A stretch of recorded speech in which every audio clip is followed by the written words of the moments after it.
When I was a Bible-believing evangelical Christian, attending Moody Bible Institute, before I began my serious scholarship on the New Testament, before I began to read it in Greek, and before I saw what serious scholars of the world had to say about it, I was absolutely convinced that the Gospels not only contained eyewitness tradition, but that they were written by two eyewitnesses, Matthew and John, and by two people who were close companions to people who were eyewitnesses, Mark and Luke. Intense research has a way of changing your mind about things. But I don't want you to think that this is a reason for you not to use your brain.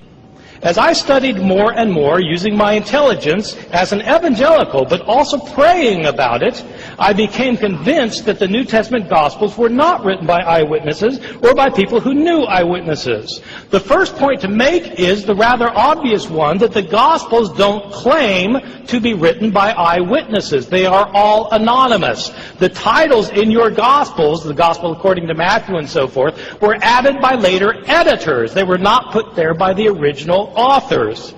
Second point, none of the Gospels claims to be written by the person whose name it bears.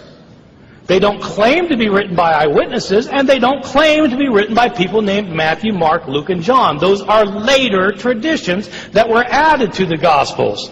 These traditions do not start appearing for about 100 years.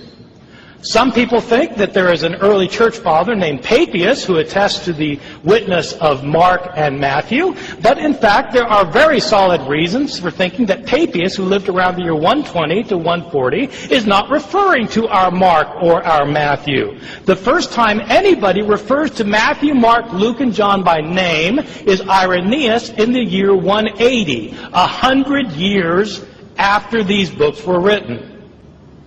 My understanding of the Gospels as they've come down to us is that they were anonymous, and we don't know their names, and they're not built on eyewitness testimony. But the important point that I want to make is that even if the Gospels were written by eyewitnesses, or even if they did contain eyewitness accounts, that would not guarantee that they were accurate. Where did they get their information from? They heard stories about Jesus that had been in circulation year after year after year, decade after decade, down to the time that the gospel writers living in a different country, speaking a different language, heard the stories. What happens to oral stories when they are transmitted orally? They change. The gospel writers have discrepancies among themselves, because the stories that were told and retold were changed over time, and the gospel writers themselves sometimes changed the stories. That's why there are discrepancies. That's why scholars might be able to tell you generally what Jesus was about. They can list 8 things that Jesus did, but they can't tell you the details and agree. Why can't scholars agree? Because there are so many discrepancies that the Gospels are not reliable.